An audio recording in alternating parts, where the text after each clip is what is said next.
banyak hutangnya, bukan banyak duitnya. Oke, lanjut.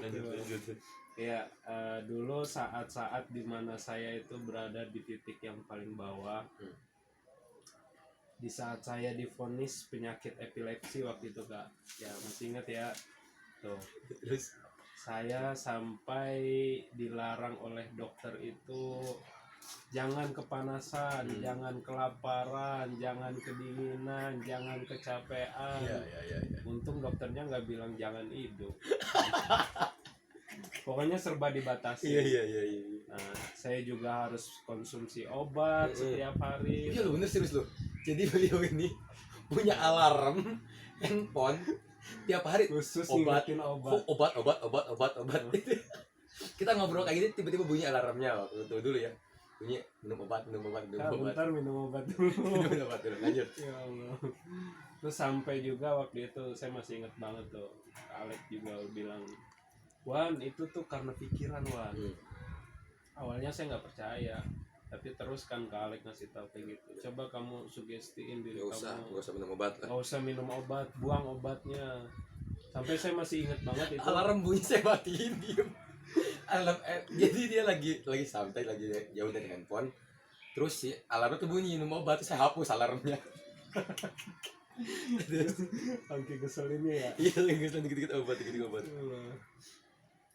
Sampai Kak Alex bilang, nih Wan coba lu ngerokok nih sini, kamu ngerokok. Wah Kak, saya tuh belum pernah ngerokok, udah saya nggak bisa ngerokok.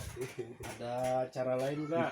Nah, coba kamu harus rubah kebiasaan kamu, dirubah dari yang biasanya kamu lakuin. Yang simpel aja, kamu kan pakai jam di tangan kiri, Kanan. kamu rubah dipakai di tangan Dompet kanan. dari kanan ke kiri. Ya kayak gitu tuh. Akhirnya, Untung celana nggak dipakai kepala, baju terus ke celana. Gila itu namanya ya. Terus Akhirnya saya kerjain dah tuh. Jam tangan saya pindahin ke tangan kanan. Remeh sih, tapi efeknya sangat bagus. Itu justru malah merubah pikiran kita. ya pikiran saya, pola pikir saya. Padahal itu sederhana loh Kak. Tapi saya ngerasa kayak apa ya, kayak ada sesuatu yang baru. salah, tapi ya udahlah nggak masalah gitu doang, luar biasa. Ya lama-lama jadi terbiasa. Terus ya pelan-pelan saya belajar buat ngurangin obat, malah mulai berani buat ngurangin obat.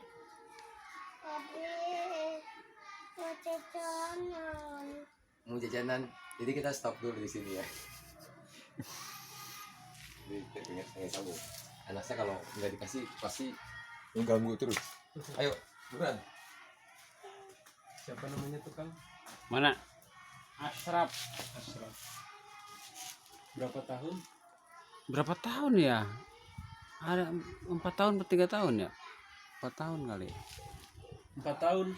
Berarti saya sama Kak Alex udah 4 tahun gak ketemu. Bisa jadi ya. Iya. Wah, lama banget. Orang kemarin pas lebaran, gimana kabarnya Adel Kak? Oh ini udah ada adeknya, satu lagi udah gede. Nah setelah itu saya masuk kuliah tahun 2017 akhir Desember. Nah ini yang keren banget Kak. Dan setelah itu kan kita udah mulai jarang kontak ya, jarang ketemu juga. Sekali doang. Waktu saya ospek tuh Kak, waktu bulan Januari, saya masih bawa obat loh Kak. Itu ospek saya bawa obat. Nah, cuma alarm udah matiin terlambat ya udahlah nggak masalah lah, udah dibiasain juga kok. Akhirnya ya udah minum obat waktu istirahat. Tetap masih ada ketakutannya. Ketakutan masih ada, tapi gemeter udah nggak ada kan? Gemeter enggak. Cuma yang beruntung saya gini Kak, waktu ospek saya kebelet waktu itu. Kebelet kan, jadi di ospek itu disuruh bawa sarung tangan katanya kalau yang sehat bawa sarung tangan warna hitam. Nah yang punya penyakit bawa sarung tangan warna merah. Tuh saya bawa tuh yang warna merah. Nah cuma waktu pas ospek, pas lagi dibarisin tuh teman-teman, kebelet saya pergi ke toilet lah tuh, buang air besar kan, lama. Pas balik-balik dibisikin sama teman, lu udah di sini aja, emang kenapa gitu kan. Aduh di sini aja, loh lihat video yang di depan loh, lihatin yang di depan, pada dibarisin yang pakai sarung tangan warna merah, jadi yang sakit-sakit dibarisin ya Allah. Penting banget itu saya ke toilet tuh. Nah baru di situ disugesti, ya maklum lah namanya kan juga sekolah motivator, Betul, sekolah motivator. Kavi BBC Motivator School. Jadi ya mereka dimotivasi untuk bisa mensugesti dirinya bahwa mereka sehat. Ya. Nah pagi-paginya aja udah kayak gitu ya, sepanjang hari kegiatannya itu panjang dan melelahkan, tapi kita selalu diajarkan untuk sugesti positif ke diri kita. Iya. Akhirnya saya minum obatnya itu juga telat, walaupun saya juga tetap harus minum obat. Nah setelah ospek kan mulai ada kesibukan baru, mulai kuliah, jadi kalau mau berobat tuh malas. Waktu itu juga masih sempet lah fokus di jualan kangen water. Ya. Itu capek aja saya nggak apa-apa, kata dokter nggak boleh kecapean, saya bawa 6 dus di belakang nggak masalah. Jadi beliau ini jualan air kangen water, Air kangen water, kuliah sambil ya bawa ojek motor. online. Itu belum waktu Itu belum ojek online. Oh, masih nganter sono sini. ya, nganter sana. Oh, waktu itu peralihan konsumen saya ke kamu ya. Iya. Peralihan. Jadi saya waktu itu punya konsumen, saya bilang saya stop aja untuk jualan kangen water waktu itu karena usaha saya makin sibuk, saya juga makin banyak kegiatan. Saya serahkan ke beliau, udah ini mesin silahkan gunakan, kamu jualan aja, terserah seperti apa ya toh, kayak gitu deh. Karena kamu jualan dan sambil kuliah sambil jualan aja. Iya, itu di awal-awal tahun tuh, awal-awal kuliah juga. Assalamualaikum. Waalaikumsalam. warahmatullahi wabarakatuh. Sini Pak, masuk TV. Ngurus bocah dulu sekolah. Iya. Sehat. Kangen nggak sama saya? udah cuci tangan nih. Udah udah. Kan kemarin tuh ada penelitian saya kan, buah tangan. Buah tangan. Buah tangan. Buahnya mirip tangan tuh. Buah tangan khususnya jadi nggak enak nih. Saya terima buah tangan ya. Direktur kangen waternya kan. Direkturnya, Bapak Sony Mandailing. Iya itu karena mulai sibuk, akhirnya saya juga males banget buat berobat. Karena kalau mau kontrol itu kan bisa seharian, enggak? Bisa seharian dari pagi sampai sore cuma nungguin obat, dan obatnya itu juga cuma bisa buat 2 minggu. Jadi tiap 2 minggu sekali kontrol. Sebenarnya sejak waktu itu mengsuges untuk kita sehat, membebaskan pikiran dari ketergantungan obat. Pernah nggak sih sampai kejadian kamu bereaksi ini ya? Itu enggak Sama sekali. Enggak. Pernah sekali, jadi semenjak saya konsumsi kangen water itu kan kalau nggak salah ada setahun lebih lah ya. Iya. Setahun lebih saya konsumsi kangen water waktu itu. Alhamdulillah itu nggak ada kambuh. Cuma pernah sekali doang anfal. Jadi saya lagi main game di rumah, tahu-tahu pas saya sadar saya lagi tiduran di lantai itu doang. Dan itu belum genap 1 tahun dari kambuh yang sebelumnya. Cuma itu doang, dan itu sebelum kuliah. Setelah kuliah, setelah mulai sibuk, akhirnya udahlah nggak usah berobat lagi. Ya udah sembuh kok sampai sekarang. Totalnya benar-benar pada saat kuliah di tempat kuliah motivasi gitu kan, terus diberikan suges positif terus dalam pikiran, dan lupa obat juga benar-benar dilupakan. Aman-aman saja. Betul. Bisa dibilang sembuh 100%. Betul. Oke, kemudian lanjut. Ada juga sih, saya juga sangat berterima kasih juga ke guru saya, pendiri dari kampus saya tersebut, kampus Kavi BBC Motivator School. Nah, guru saya itu namanya Om Bagus, Om Bagus Wadudi. Kamu juga pernah bicara sama saya tentang Iya. Om Bagus. Oh, itu kakak kapan-kapan main Ya, di kampus kamu saya. kan pernah ngomong, kakak harus ketemu sama guru saya katanya. Tapi belum sempat ya. Belum sempat. Pasti cocok lah katanya. Pasti ngobrol pasti cocok, pasti enak Pasti deh. enak lah pokoknya. Nah, terus sebelum ospek juga, sebelum ospek kan ada pembekalan lah. Dikumpulin di situ semua calon-calon mahasiswa baru. Ditanyain sama Om Bagus, siapa di antara kalian yang punya penyakit? Nah, ada yang angkat tangan, kamu sakit apa? Sakit mah om. Terus sakit mama itu biasa, udah nggak usah ngangkat tangan. Yang punya penyakit serius, nah saya angkat tangan tuh. Kamu sakit apa? Epilepsi om. Oh epilepsi, ngapain kamu ini, ntar kejang-kejang, malah diledekin sama bagus. Ya gitulah, saya juga lupa bahasanya. Orang serius malah dicandain Iya, ya, dianggap dicandain. enteng gitu ya. Ya, cuma waktu itu kan hati saya masih kotor ya. Ini apa sih? Kok malah ngeledekin gitu. Tapi sekarang saya paham. Saya yakin waktu beliau ngomong itu justru malah beliau tuh ngedoain supaya nanti saya bisa cepet sembuh gitu. Akhirnya bener kan? Setelah ospek sembuh. Tuh, makanya ini dua orang yang sangat berjasa dalam hidup saya nih. Salah satunya Kak Alek. Gitu. Ya setelah itu kuliah sampai sekarang alhamdulillah masih lanjut dan jauh lebih baik daripada sebelumnya. Dulu apalagi apa kalau kata Khalid bilang mukanya kayaknya lemes banget gitu, terus kan mukanya kok lemes banget. Sekarang alhamdulillah lebih cerah gitu, lebih ceria ya, padahal nggak pakai skincare. Ya alhamdulillah jauh lebih baik ya sekarang. Amin. Apa sayangku? Aku tuh mau meja. Mobil apa? Meja. Ya udah ambil sana mejanya. Meja. Di mana mejanya? Oke. Nah di sela-sela komunikasi kita dulu ada hal-hal yang menjadi pokok pembicaraan kita waktu itu. Salah satunya adalah hijrah. Waktu itu Ridwan ini sempat apa ya, patah semangat, nggak sama sekali nggak punya keyakinan kalau saya tuh punya masa depan, nggak punya keyakinan kalau saya ini akan punya tubuh seorang bidadari yang sudah Allah ciptakan di suatu ketika akan ketemu dengan saya. Itu tidak waktu itu. Nggak mungkin kalau gimana gitu. Waktu itu bener-bener sulit ngobrol sama sisi lain orang yang sudah berpikir ya nggak yakin kalau saya akan punya jodoh gitu. Terus kita ngobrol udah, Wan, saya kan agama saya kecil ya, maksudnya agama saya tuh ya umum, bukan yang ngerti banget tentang agama ya, ngerti apa, tahu ya saya sholat, doa, yakin, percaya, tawakal itu aja. Tapi riba masih saya gunakan waktu itu.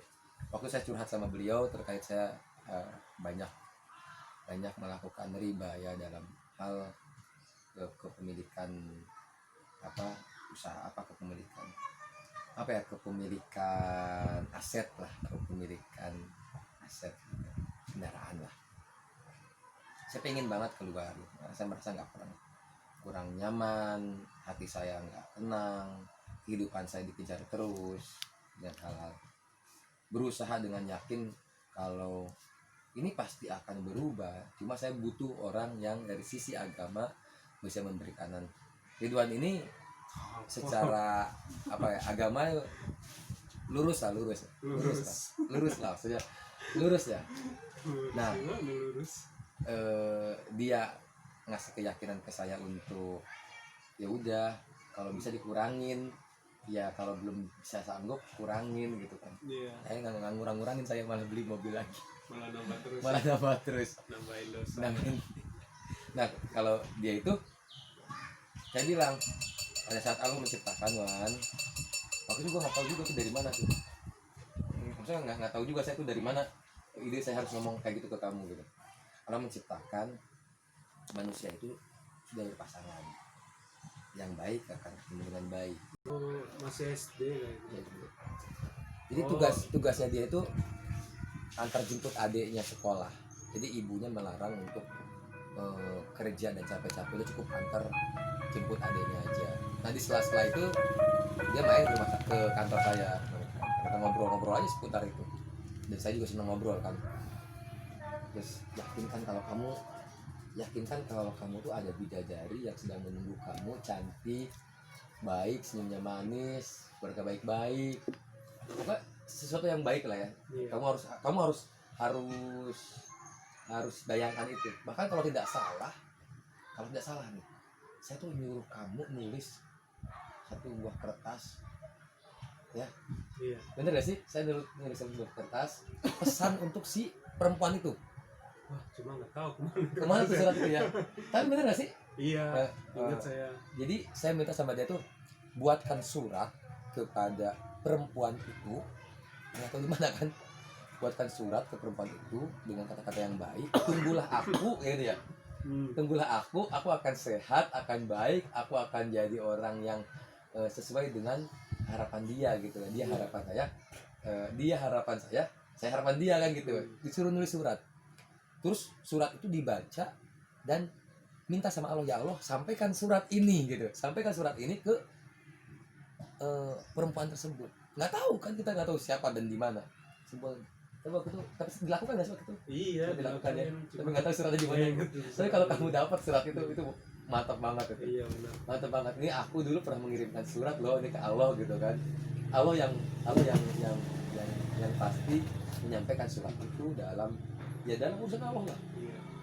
Cuma yang keren tuh gini Kak, di kampus saya itu juga kan diajarin kita ada namanya BPK, buku perencanaan kehidupan. Wih, mantap. Jadi di dalam buku itu kita tulis impian-impian kita tuh. Iya. Nah, saya tuh jujur aja ya, saya bukan murid yang nurut omongan gurunya gitu, masih ngeyel juga.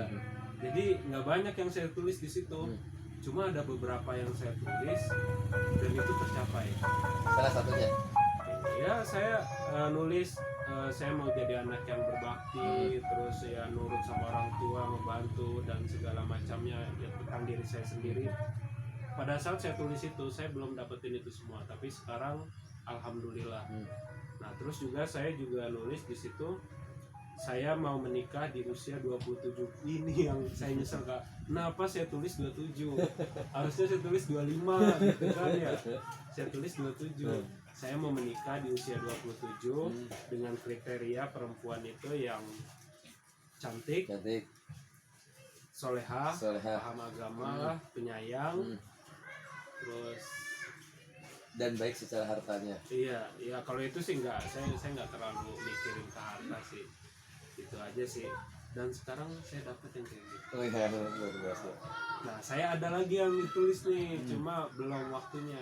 Karena di situ saya tulis di usia 30 saya akan jadi seorang pengusaha sukses. Amin ya Rabbal Terus di usia berapa itu ya, saya lupa, 30-an lah, saya punya panti asuhan atau apa gitu saya tulis. Jadi saya harus cek lagi tuh. Itu pokoknya semua yang saya tulis itu tercapai. Itu semester pertama ya? Semester pertama. Misalnya saya kenapa nggak saya penuhin aja itu buku? Iya. Padahal setebel itu, kalau banyak mimpi saya ditulis di situ. Nah, jadi buat yang nanti masuk ajaran baru kampus apa nih? Cafe Motivator School, jangan sia-siakan buku kamu kalau suruh dosen kamu tulis sebanyak-banyaknya. Jangan nyesel. Ini nyesel juga soalnya nggak banyak yang tapi alhamdulillah ya beberapa tercapai. Alhamdulillah. Gitu. Dan itu Islamik ya? Iya, Islamik ya. jadi kita mencetak motivator Islami. Ya alhamdulillah banyak sih senior saya yang udah jadi. Jadi sebetulnya motivator itu bukan profesi Kak. Iya. Karena Rasulullah itu juga motivator. Pasti. Para sahabat motivator. Pasti. Tapi mereka menjadi motivator bukan untuk dibayar. Betul. Motivator itu adalah pribadi kita masing-masing. Kita harus bisa memotivasi orang lain. Influencer ya. Influencer. Dan yang paling penting kita harus bisa memotivasi diri sendiri. Pasti. Sebelum kita tanding dan memotivasi orang, itu harus memotivasi diri sendiri. Pemain bola sebelum tanding mereka berdoa dulu, berkumpul, mereka bilang yakinkan diri kita hari ini menang. Mereka bertanding. Saat bertanding semua orang berteriak, berteriak, ayo.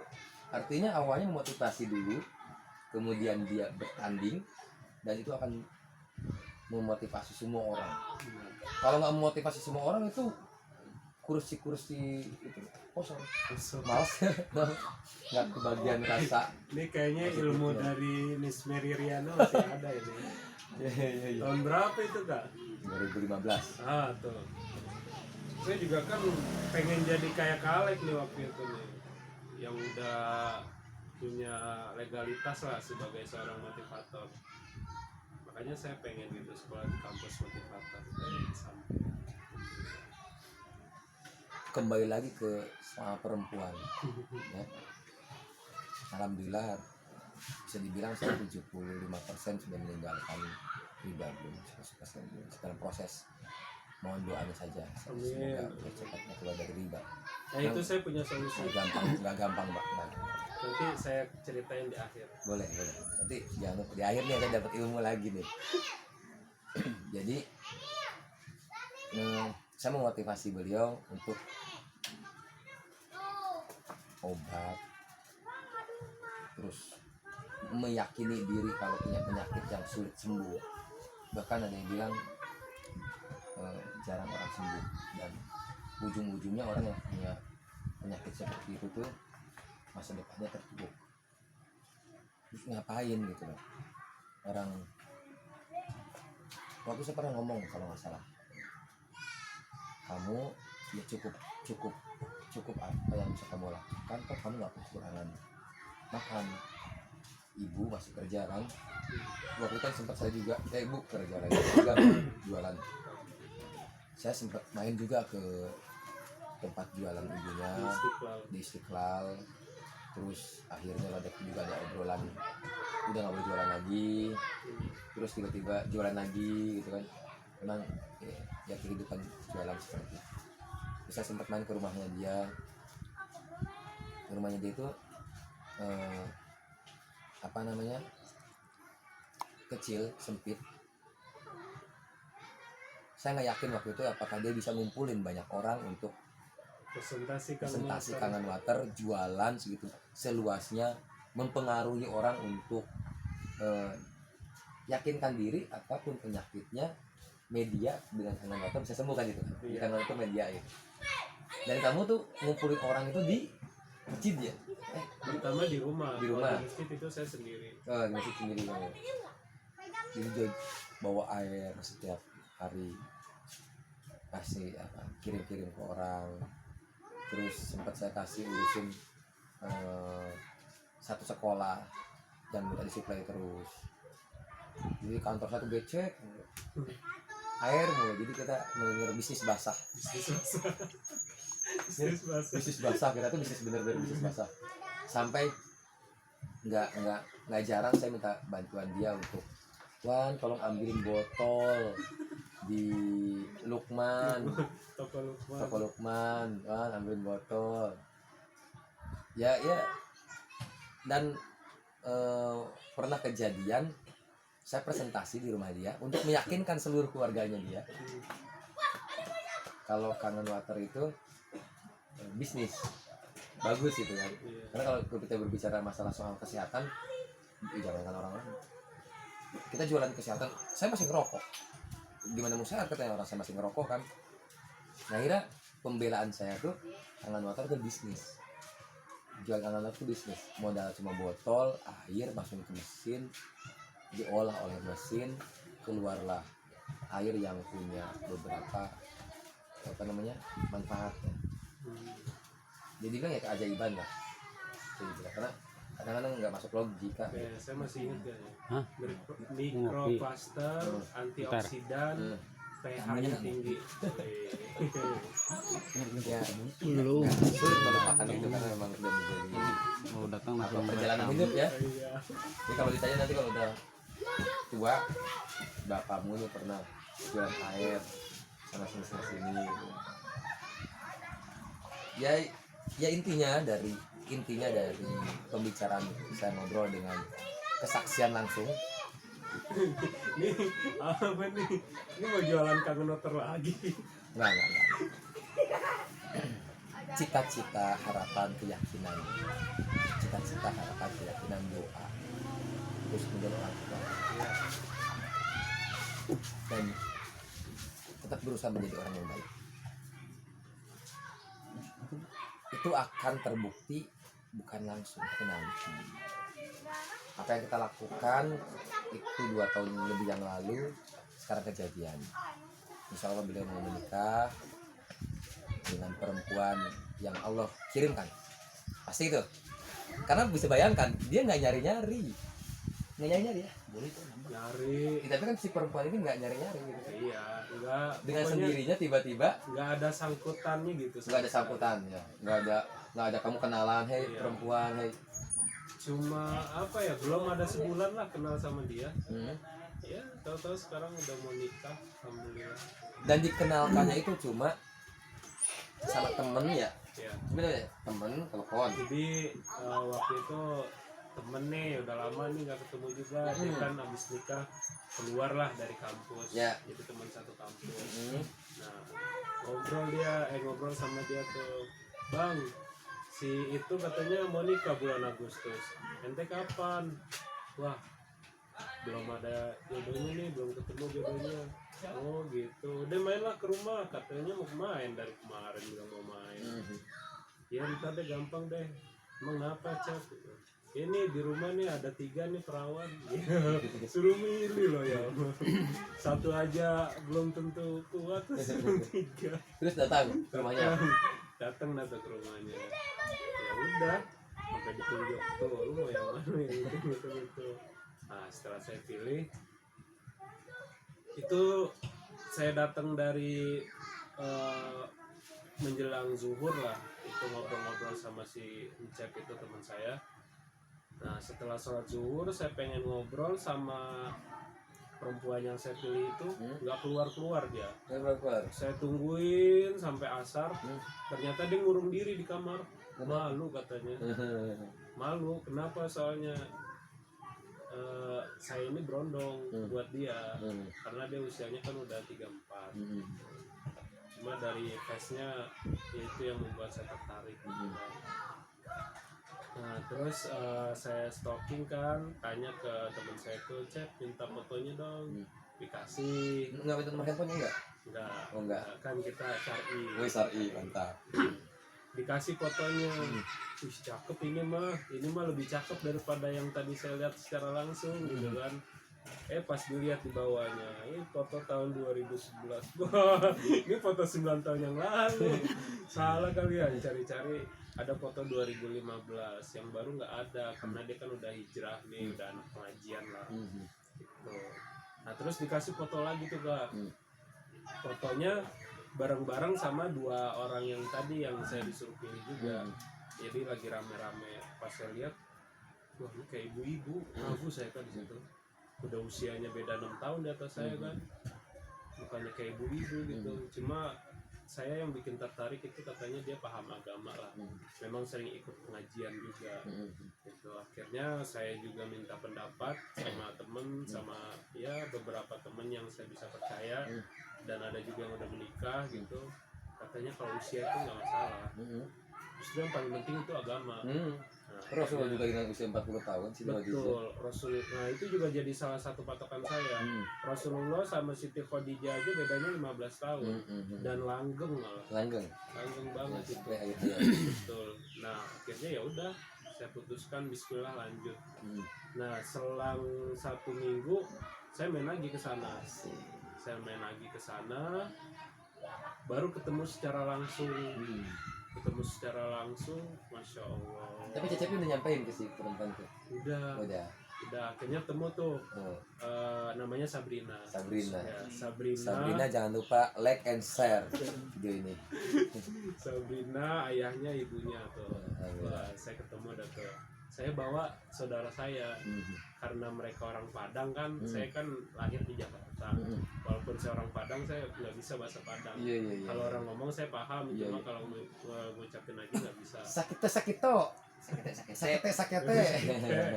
Nah akhirnya bawa tuh kakak sepupu, bawa dah temenin ya dah, ya ngobrol lah tuh. Enak tuh ngobrolnya, lancar banget dah.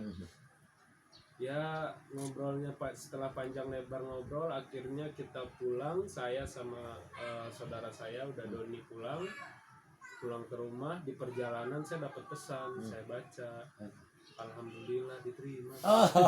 Dan itu saya masih bengong loh, karena Sekali ketemu sama orang tuanya langsung oke.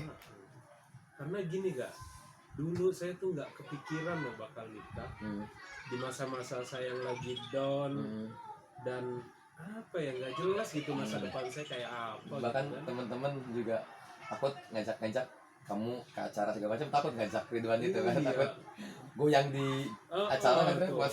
Naik motor aja saya takut Iya Kak. iya. Keluar rumah aja saya takut. Iya. Saya nggak kepikiran bakal bisa ketemu jodohnya kan. Ternyata benar ketemu. Dan saya baru sadar itu ternyata apa yang saya tulis di BPK saya tadi itu, dream mapping saya itu mirip sama dia. Ciri-cirinya. Ya, karena memang apa yang kamu tulis itu kamu yakinkan dalam hati dan Allah kirim kamu jodoh. Karena bisa jadi pada saat itu perempuan itu juga belum sesuai, tapi karena dia sama seperti kamu punya keinginan untuk mendapatkan laki-laki yang baik dan kamu juga punya, Allah akan seimbangkan dan sekarang dipertemukan. Itu udah Allah takdirkan. Alhamdulillah, mari kita berdoakan semoga acaranya lancar semua ya. Amin. Padahal sebelumnya Kak, sebelum yang itu saya tuh udah deketin 3 orang. Wah, Yang teman kampus pasti. teman kampus tuh, 2 teman kampus, satu lagi bukan.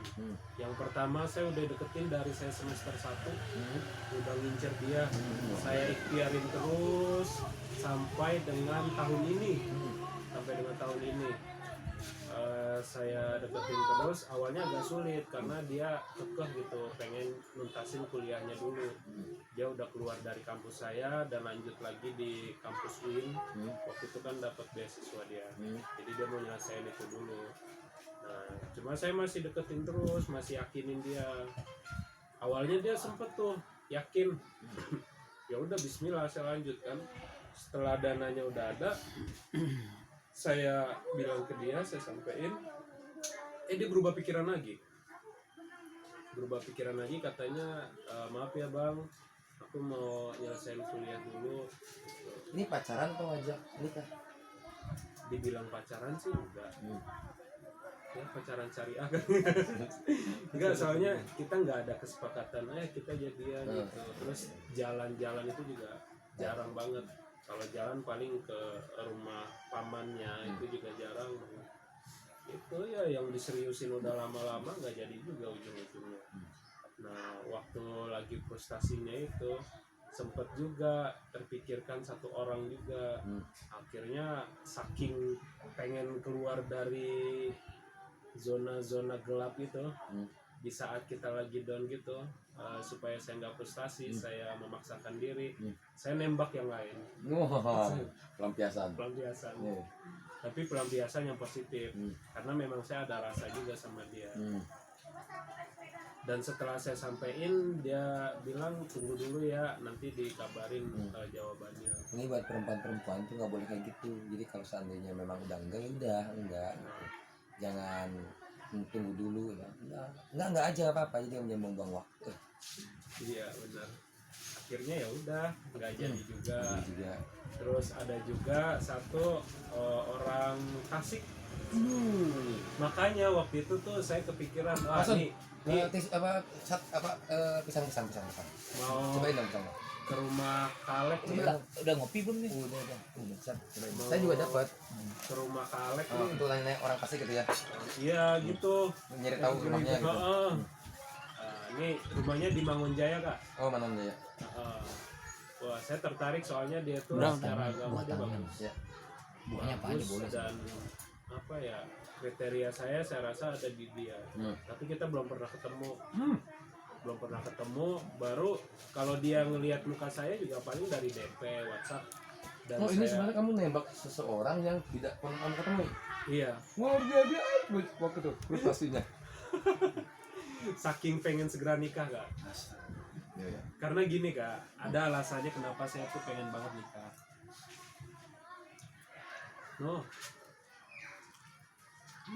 Beli pesawat tak hilang lah videonya. Dia beli HP lagi yang baru. Beli pesawat 126.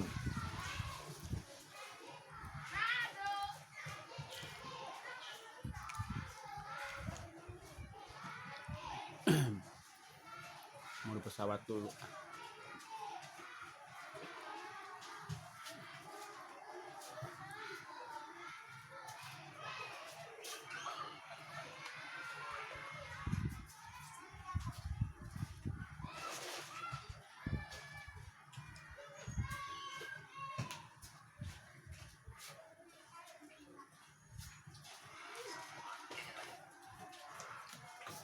berjalan bersama. Nggak mau, dia nggak mau ngasih. Dia nggak mau ngasih. Walaupun sedikit dia nggak mau ngasih. Nggak mau buka. Iya, dia nggak mau ngasih. Berarti udah berat lagi. Oh, ini saya ini juga. Yang dihapus. Ya harusnya hapus aja semuanya yang nggak penting. Wah itu. Saya hapus juga. 400 mega. Ini dari dulu. Dari tahun 17. 2016. Ini dari 2016. Ini semua dokumen di sini. Mana? Nggak direkam nih. Enggak. Enggak juga sih. Cukup nggak? Kenapa sih? Lanjut aja rekam saya. Dulu itu waktu saya sakit tuh Kak, pernah ikut seminar apa tuh, seminar Ustadz Nasrullah itu Magnet Rezeki. Nah, itu saya dapat salah satu ilmunya namanya ilmu Garputala. Jadi kita mencari solusi dari permasalahan kita itu di dalam Al-Quran. Diajarkan caranya, kita kalau lagi ada masalah, ambil air wudhu, sholat 2 rakaat, terus kita berdoa sama Allah minta diberi petunjuk, buka Al-Quran. Ketika dibuka, ayat pertama yang kita lihat, insya Allah itu solusinya. Akhirnya saya buka yang pertama, ayat pertamanya itu berkisah tentang keluarga. Saya buka lagi, kan belum yakin tuh, baru sekali doang. Tutup, bismillah, buka lagi. Yang kebuka tentang perempuan. Nah, belum percaya juga, tutup, buka lagi. Yang ketiga juga tentang perempuan. Ya udah dari situ. Karena pertanyaan saya kan, ya Allah, saya mau hidup saya berubah jauh lebih baik lagi. Saya nggak mau kayak gini terus gitu. Saya harus apa ya Allah, apa yang bisa merubah hidup saya. Nah, akhirnya 3 jawaban itu membuat saya tuh jadi yakin gitu, kalau yang bisa merubah hidup saya adalah dengan cara menikah. Makanya kenapa saya ngotot pengen segera nikah, itu alasannya.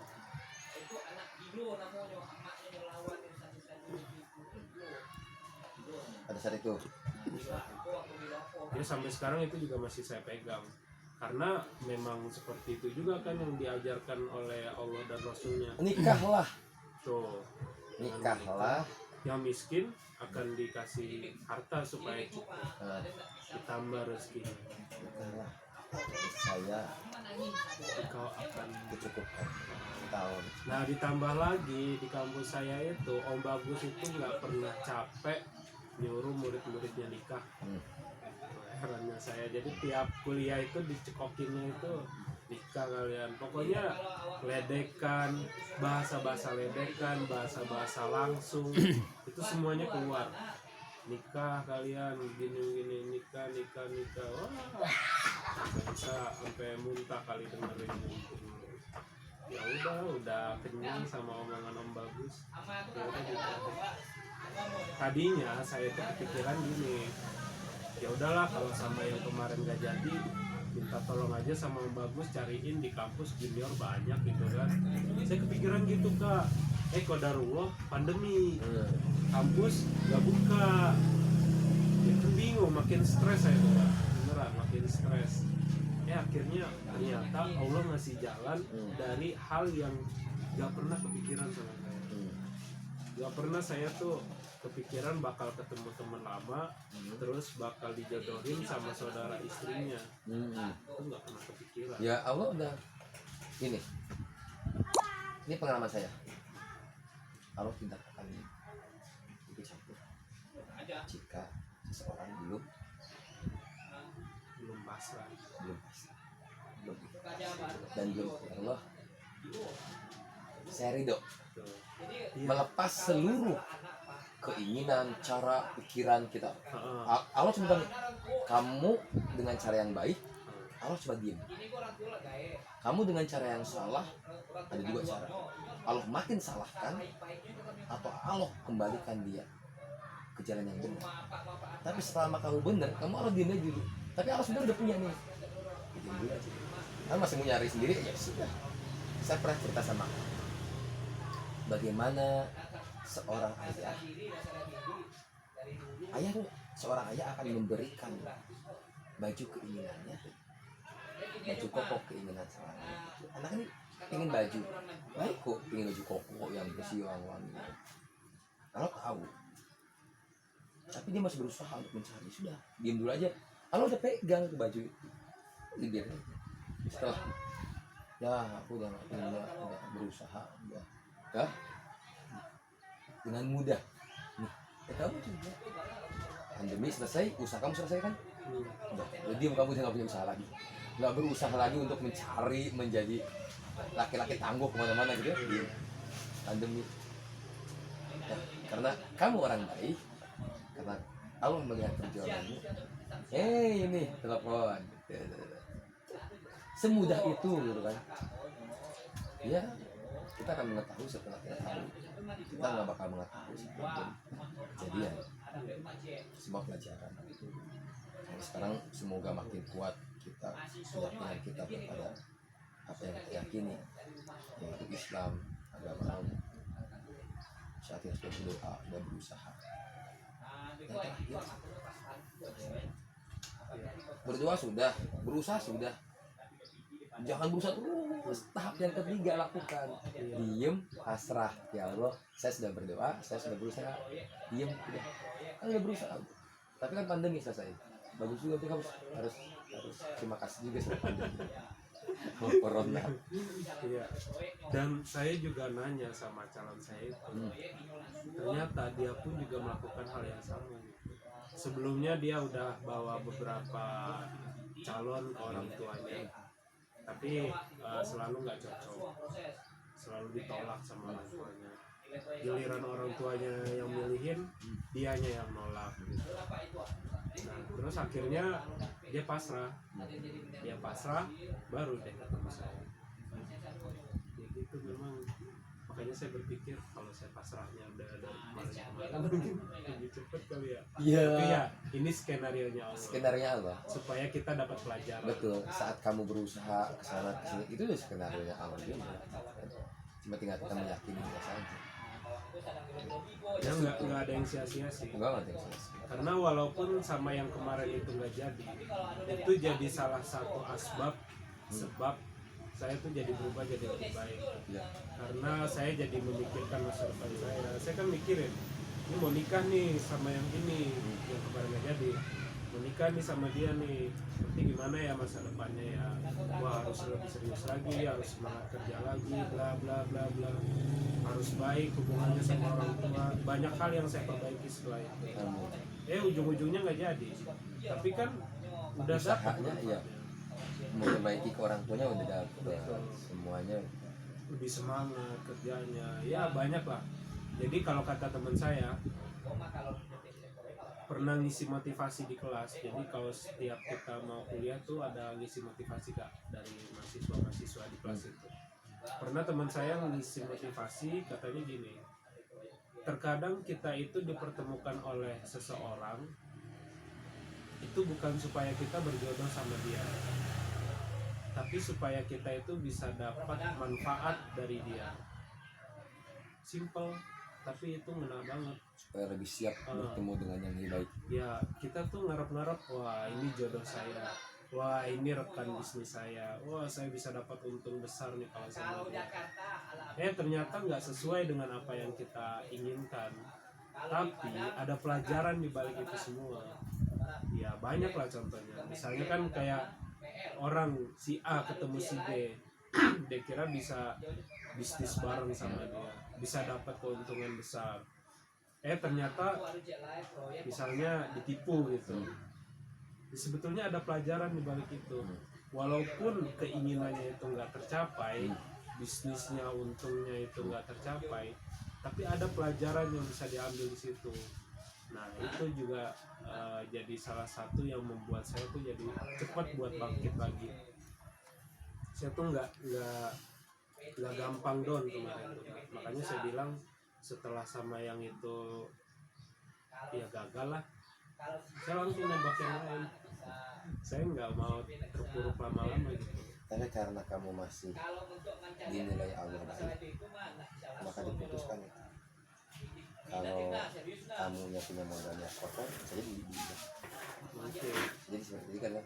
Kadang terputusnya satu buah rencana tidak sampai berhasil, bisa jadi karena Allah ingin memberikan yang terbaik. Ini nggak baik buat kamu. Allah menyelamatkan, Allah menyelamatkan. Mau berangkat pergi keluar, mau naik bus, tiba-tiba TV meledak, tiba-tiba anak rewel, tiba-tiba ada aja, entah tetangga tiba-tiba, bantuin dulu, udah tahu ini mau berangkat, bus udah nunggu. Iya. Allah ternyata mobil tersebut ya mungkin kecelakaan.